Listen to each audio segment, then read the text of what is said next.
Stop eating. She yanked the Alpha King's fork after sensing Wolfsbane no one else smelled. The air smelled of roasted meats, spiced wine, and something else. Something faint, almost unnoticeable, that carried with it the weight of danger. Courtiers laughed politely, their jeweled gowns and silks swaying in the warm candlelight, but beneath their smiles lingered the ever-present hum of fear. Fear of the Alpha King, fear of his secrets. Fear of the curse that, as rumor whispered, hung over the royal bloodline like a shadow no one dared name aloud. Elijah entered the hall quietly, her steps soft on the polished stones. She was a stranger here, an herbalist brought to the court by a twist of fate and the king's curiosity. Unlike the courtiers, she wore muted colors, the green of forest moss and brown of old bark, and her hands, calloused from tending roots and leaves, were free of rings or jewels.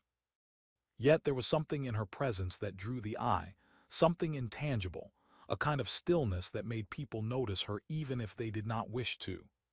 Elijah had a gift, rare and strange. She could sense poisons, charms, and other dangers by smell alone. Most people would call it foolish or frightening, and many had, but her instincts had saved lives more than once in her quiet village. Here, in the palace, her skill might very well be the only thing keeping the Alpha King alive. The banquet had begun. Platters of exotic meats and fruits were carried in on silver trays, and the courtiers murmured among themselves, trying to guess which dish would be served next. King Alaric sat at the head of the table, his posture regal, his presence magnetic and frightening at once. He was tall, broad-shouldered, with hair the color of midnight and eyes that seemed to pierce straight through anyone who met his gaze. He had a reputation for decisiveness, strength, and a temper as sharp as any sword in his armory. As the first course was brought forward, the courtiers bent to serve the king, bowing low, whispering their flattery. Elijah's senses, trained and precise, caught something others did not. A faint, bitter scent under the aroma of the roasted meat, a poison subtle but deadly, wolfsbane. Her stomach tightened.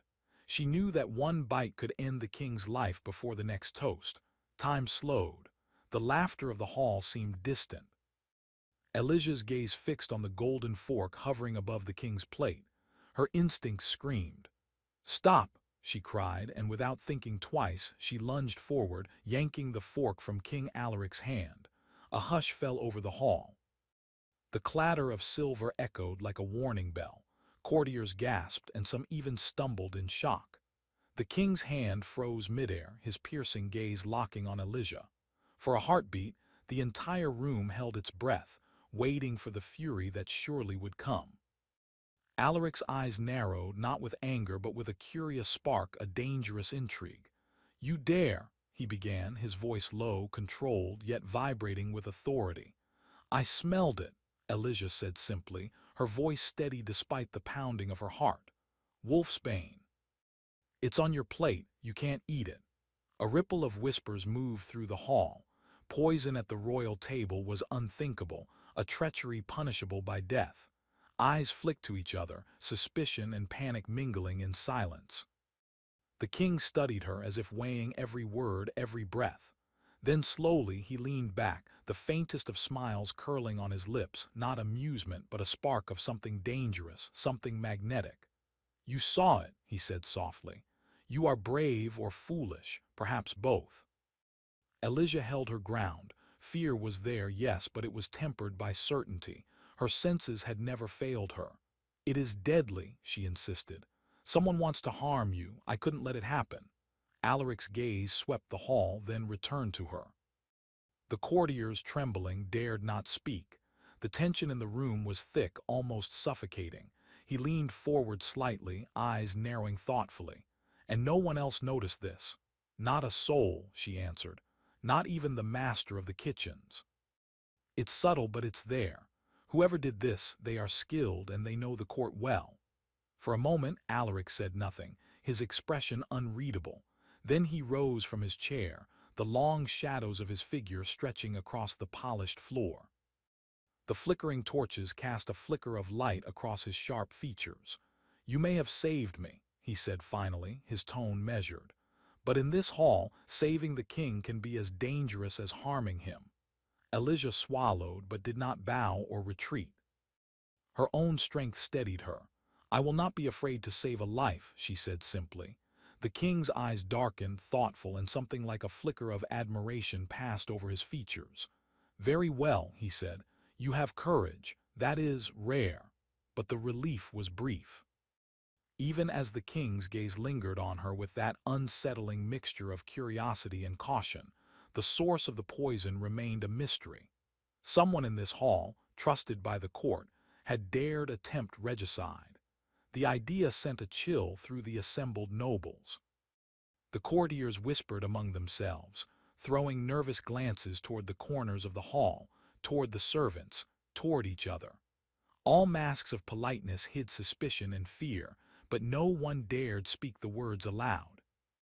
The room felt suddenly smaller, the warm candlelight seeming to darken rather than illuminate. Elijah's mind raced. She did not know the court well, but she knew enough to understand one truth. Whoever had poisoned the king was clever, patient, and bold. And now that she had interfered, she was in their sights too. The banquet resumed, though with a palpable tension threading through the hall. Alaric picked up his glass, eyes lingering on Elijah as if daring her to speak, to act again. A strange, unspoken connection formed between them in that gaze. Danger, defiance, and something else. Something neither of them yet named. Later, after the banquet, Alaric summoned Elijah to a private chamber overlooking the palace gardens. The moonlight spilled across the floor, silver and cold, and the scent of night flowers mingled with the crisp night air. Alaric's presence was immense, and Elijah felt both intimidated and drawn to him, sensing the tension between them, a mixture of power and curiosity. "You have a rare gift," Alaric said, pacing the length of the chamber. "Most would have hesitated, perhaps even watched silently. You did not." "I could not," she replied. "If I had, you would be dead." He stopped studying her, and there was a long, silent moment. The tension was almost unbearable, a spark of electricity between them. "And now," he asked softly, "do you trust me?" Elijah's eyes met his. Trust was complicated. He was a king, a ruler of vast lands and surrounded by secrets and power. But she had acted instinctively, without thought for her own safety. And yet, she sensed there was more to Alaric than the alpha king his courtiers feared. Something hidden, something human. "I do not know," she admitted. He smiled faintly, not with warmth, but with something that hinted at danger and desire both. "That is fair," he said. "Trust in my court is fragile, as is life itself." The silence stretched, filled only by the whisper of the night wind through the open windows. Elijah felt her heart beating faster, awareness sharp. In saving the king, she had stepped into a world of shadows and power, and there would be no turning back. Then a small rustle came from the doorway. A servant, pale and trembling, held a note in hand. Elijah took it carefully. The paper was thin, edged in black. In delicate, almost calligraphic script it read, "Trust no one, not even him." Elijah's eyes darted to Alaric. The torchlight flickered across his face, highlighting the sharp line of his jaw and the intensity of his gaze. He looked unreadable, yet in that moment, the hall of shadows seemed to shrink around them, leaving only the two of them and the danger pressing close. The night was no longer safe. The king's life was only the beginning, and Elijah's role in this story was far from over. Somewhere in the darkness, the hand that had tried to poison him waited, and she could feel the tension of unseen eyes, watching, planning, and ready to strike again. Elijah's breath caught, and a strange thrill ran through her. Fear and courage intertwined, a delicate balance she had never felt so sharply before. The king, Alaric, stood before her, not as a distant ruler, but as a man alive with secrets, power, and danger. And somehow, she was now bound to him in ways neither of them could yet understand. And in the shadows beyond the moonlit garden, something stirred. The whisper of a curse, the shadow of betrayal, and the scent of Wolfsbane hung in the air. reminding Elijah that in this palace, nothing was ever truly safe. The hunt had begun. The palace was quieter now, yet the weight of what had happened at the banquet lingered like a stubborn shadow. Elijah walked slowly through the echoing halls, the note trembling slightly in her hand. Trust no one, not even him. The words burned in her mind. She knew danger had not vanished with the king's saved life. It had only shifted, hiding behind the silks, the whispers, and the carved stone walls of the palace. King Alaric waited in his private chamber, a room lit by pale moonlight that poured through tall arched windows. Heavy curtains swayed in the night breeze, and the scent of night-blooming jasmine mingled with the faint metallic tang of torches still burning in the hall. Elijah entered cautiously, her footsteps quiet, but Alaric's eyes were already upon her, sharp and calculating, yet carrying a flicker of something else, curiosity, perhaps even admiration. "You came," he said, his voice calm, controlled, but low enough to vibrate through the room. "I did," Elijah replied, keeping her tone steady.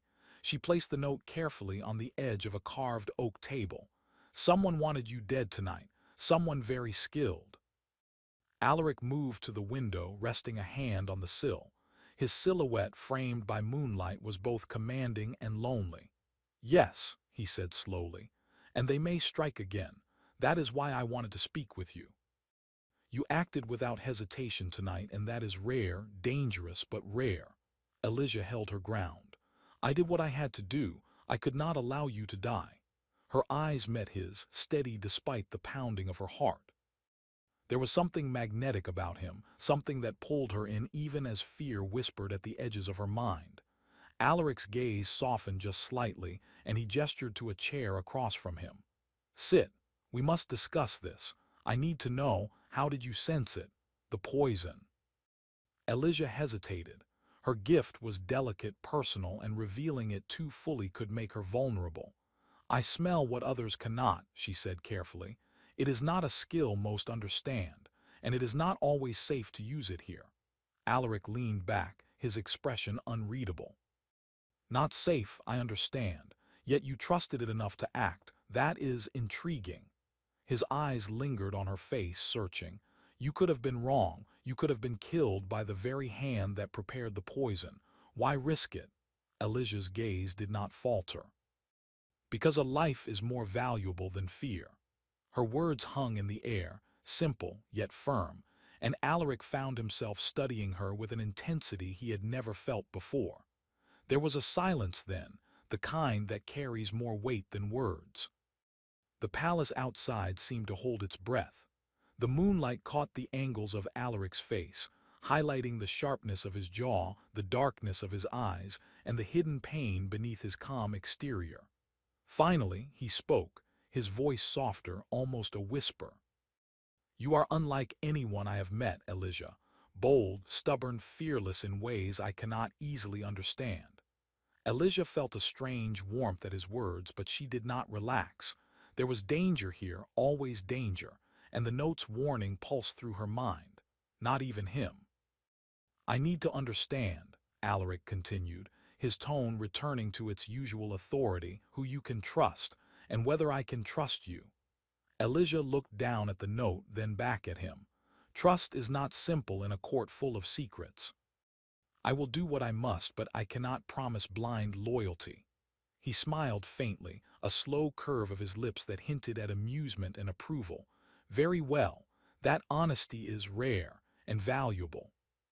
The tension between them was palpable, a delicate thread pulling them closer even as it reminded them both of danger. They were allies now, forced into a strange partnership, but each carried a wariness born of survival. Alaric moved to a side table, pulling down a large, ancient book bound in leather. Dust rose in tiny clouds, catching the moonlight. "This," he said, flipping the pages carefully, "is the history of my bloodline. What you sense tonight is not merely poison. It is part of a curse." Elijah leaned closer, curiosity piqued despite the caution she felt. "A curse?" she whispered. "Yes," Alaric replied. "Generations of kings and queens have been marked by it." It feeds on ambition, betrayal, on the hearts of those who desire power too much. His eyes met hers, dark and serious. It twists loyalty, blinds judgment, and can destroy even the strongest ruler. Tonight, the Wolfsbane was only a symptom. Elijah's fingers tightened around the edge of her cloak. Then whoever tried to poison you, they know the curse. They are clever and patient. They understand it. Alaric nodded slowly. Exactly. And that makes them more dangerous than I had realized. He closed the book, and the weight of the moment pressed down on them both. We must find them. We must uncover the source of this threat before it strikes again. The air between them was thick, a mixture of urgency, fear, and something unspoken that neither dared name. As they spoke, the palace outside continued its quiet vigilance. Shadows moved across the hallways, servants whispered cautiously, and the moon cast silver light on the stone walls, illuminating the fine dust in the air. "Why me?" Elijah asked, finally breaking the silence. "Why involve me? I am no knight, no soldier, only an herbalist." Alaric's gaze softened, a flicker of vulnerability shining through his normally imperious demeanor. "Because you see what others cannot," he said simply. "And tonight you saved my life. That is a debt I cannot ignore. But," his eyes darkened again, "this is not a gift. It is dangerous. Being close to me may place you in more peril than you can imagine." Elijah's heart quickened. Danger had never frightened her before like this, not quite. But there was something in Alaric's presence, commanding, magnetic, that both terrified and enthralled her. "We must be careful," he said, pacing slowly across the room. "The court is full of shadows. Friends can be foes, and betrayal can come from the most unexpected places." Elijah nodded. "I understand. I will not act recklessly. But I cannot stand by and do nothing if another attempt is made." Alaric stopped, turning to face her fully. "Good," he said, his voice low. "That courage is rare and necessary, but know this, trusting the wrong person could cost more than life. It could cost everything." For a long moment, they stood in silence, two figures alone in a room that smelled of moonlight and jasmine, both aware of the unspoken tension between them. It was not just danger that pulled them together. It was curiosity, respect, and something more complicated. An unnameable attraction, electric and undeniable. Then, from the shadows beyond the door, a soft rustle caught Elijah's attention. She turned slightly, senses alert. A figure, a servant, pale and trembling, slipped a folded note into her hands without speaking. She opened it carefully.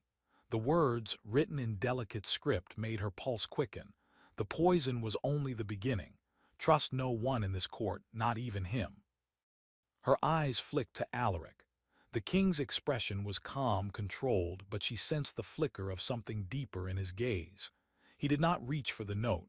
He merely observed, silent and unreadable. The weight of the warning pressed on her. The court was filled with shadows, schemes, and secrets. Elijah knew now that saving the king had placed her in the center of a dangerous game. And yet, despite the fear, a strange thrill ran through her, a mixture of dread and fascination. Alaric moved closer, his presence commanding the space around them. "You are aware," he said softly, "that standing in the center of such shadows is dangerous, that your choices may determine not only my life but yours as well." Elijah nodded, her fingers tightening around the note. "I know, but I cannot ignore what I have seen. I cannot ignore the danger when it is so close." He studied her for a long moment, then inclined his head slightly. "Very well. You will remain by my side then. But remember this, in the court appearances are everything and loyalty is often a mask." Elijah met his gaze steadily. "Then I will learn to see the truth beneath the masks." A quiet understanding passed between them, unspoken yet profound. Danger, intrigue, and an unexpected bond were now entwined around them both, and neither could escape it. Outside, the moon cast silver light over the palace gardens. Shadows twisted between the trees, the soft rustle of leaves like whispered secrets. Elijah felt the weight of the night pressing against her. a reminder that the world she had entered was far more treacherous than anything she had imagined. And yet, despite the fear, despite the unknown, she could not help but glance at Alaric, the Alpha King who carried power, danger, and a hint of vulnerability in equal measure.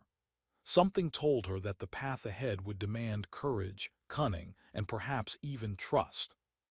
But the note's warning lingered in her mind. Not even him. Somewhere in the shadows, the true threat waited, patient and silent, ready to strike again. And Elijah knew that the next move would be the most dangerous yet.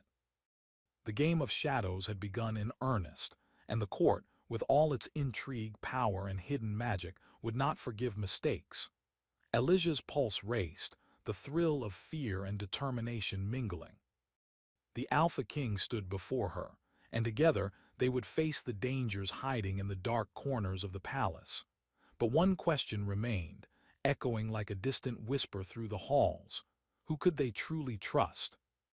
The answer, she suspected, would not come easily. Even in the quiet hours before dawn, shadows moved through the stone corridors like living things. Torches burned low, their flames whispering secrets against the walls.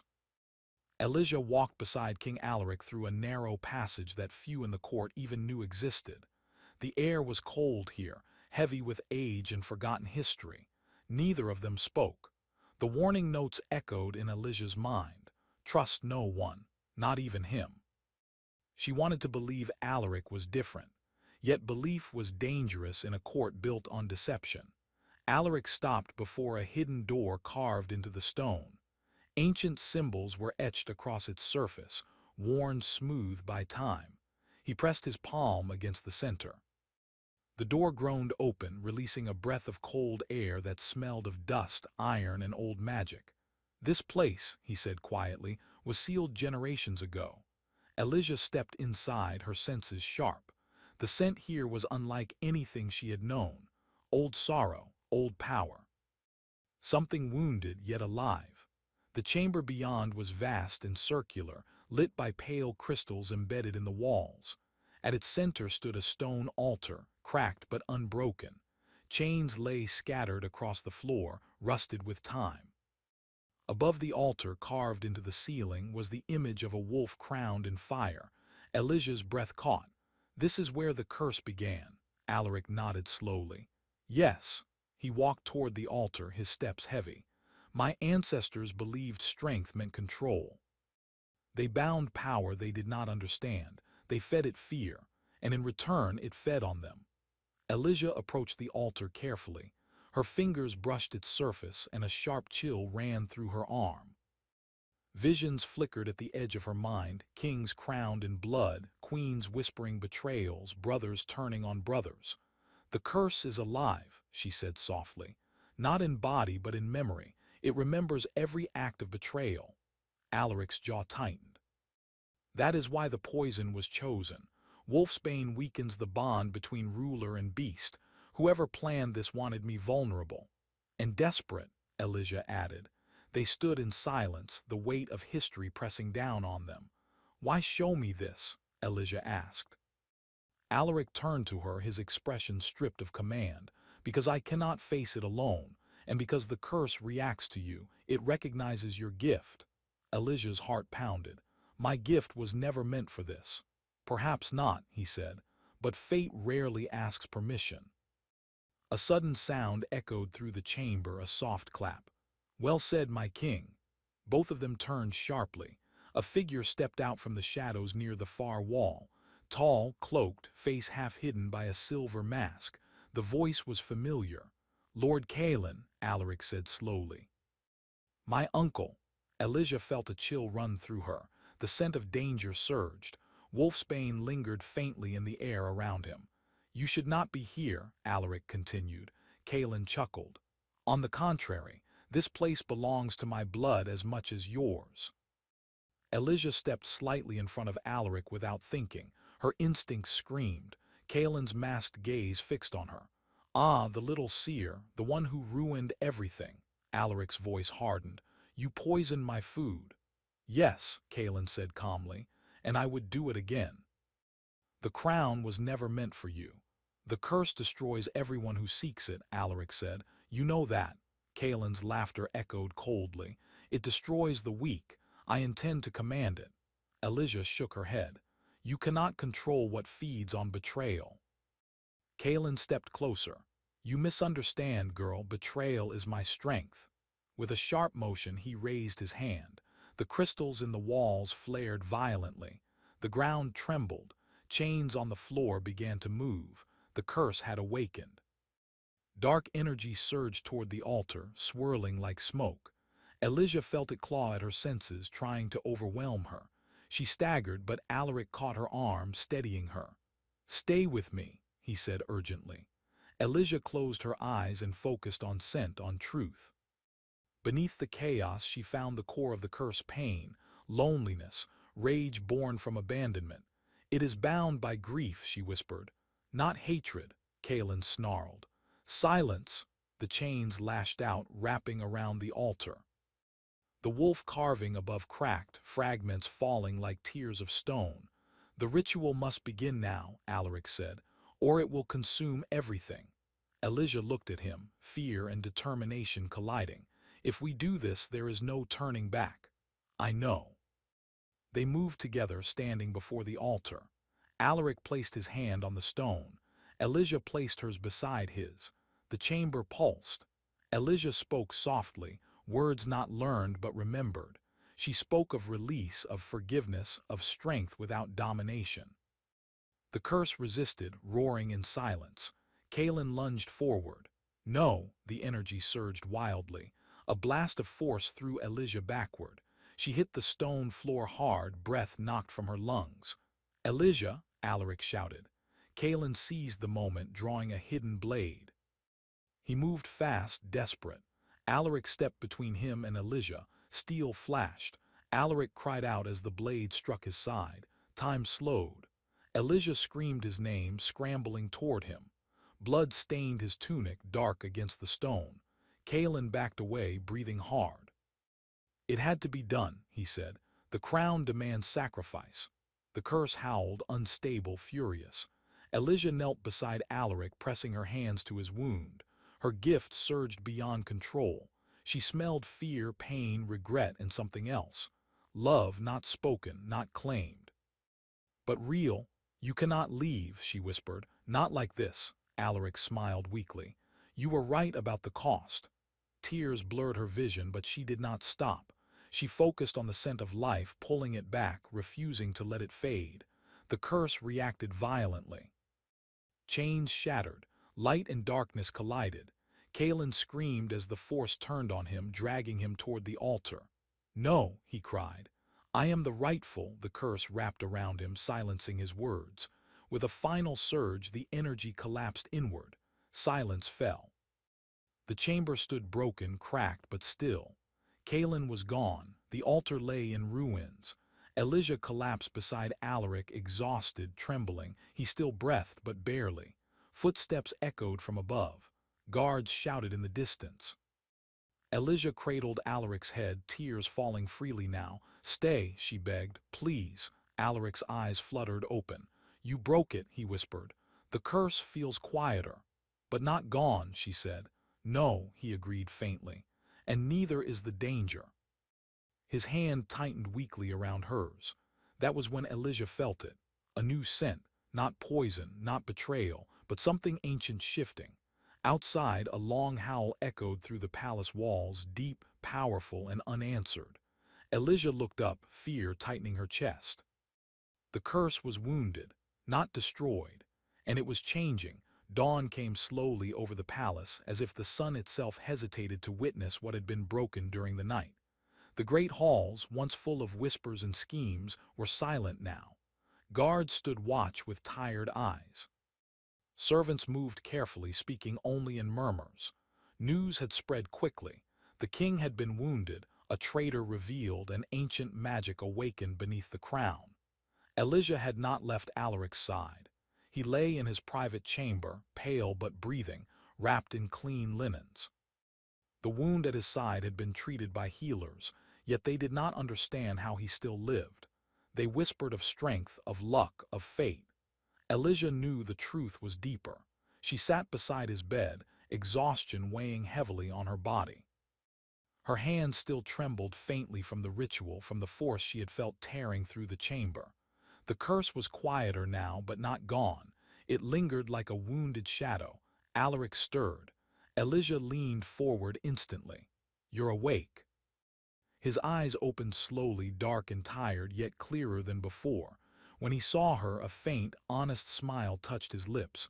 "You stayed." "Of course," she said softly. "I wasn't leaving."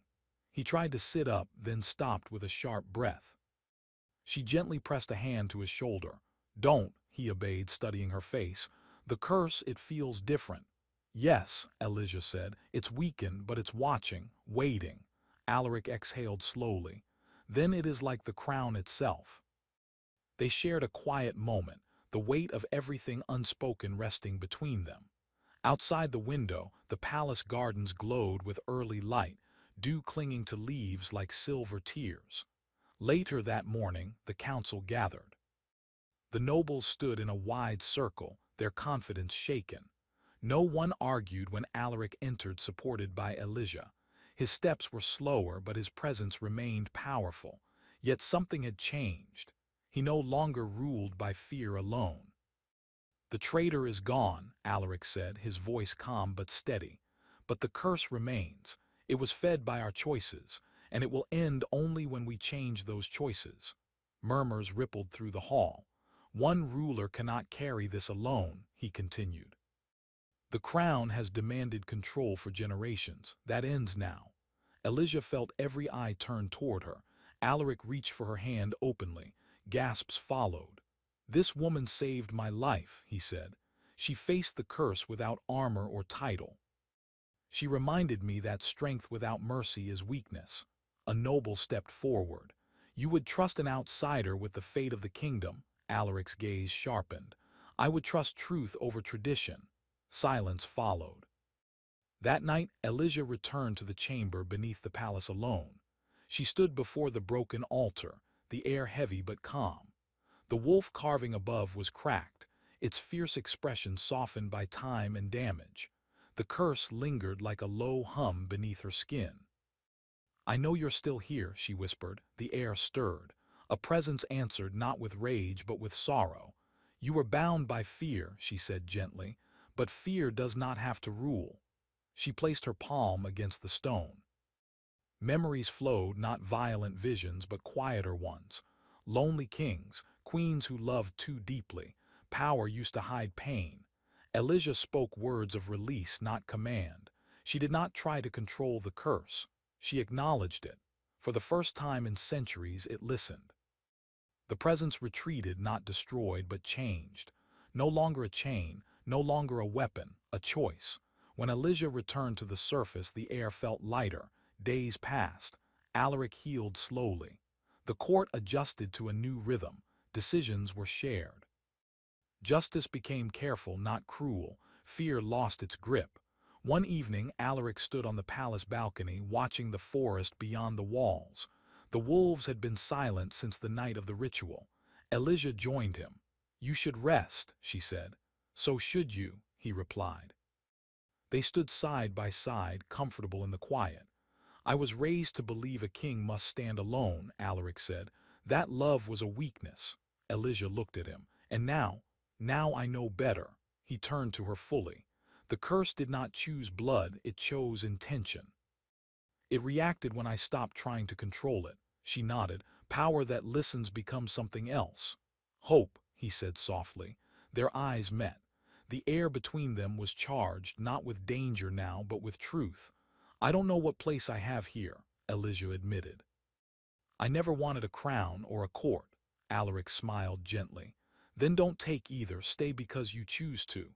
She considered his words, the weight of choice settling in her heart. That night the wolves howled again, but not in warning, in harmony. The sound rolled through the valley, strong and clear, echoing against the mountains.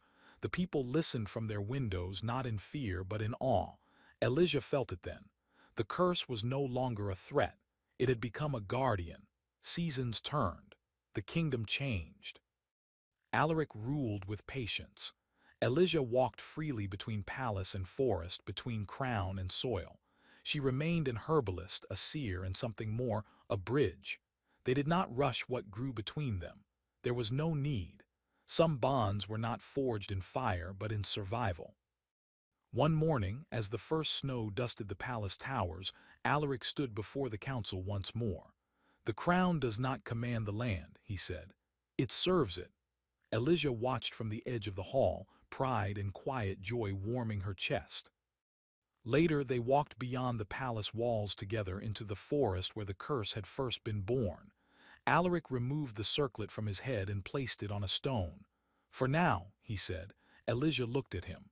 "Are you afraid?" "No," he answered honestly. "Not anymore." They stood hand in hand beneath the trees, the wind moving gently through the branches. The world was still dangerous, but it was also healing. And for the first time in generations, the crown no longer ruled through shadow, but through choice.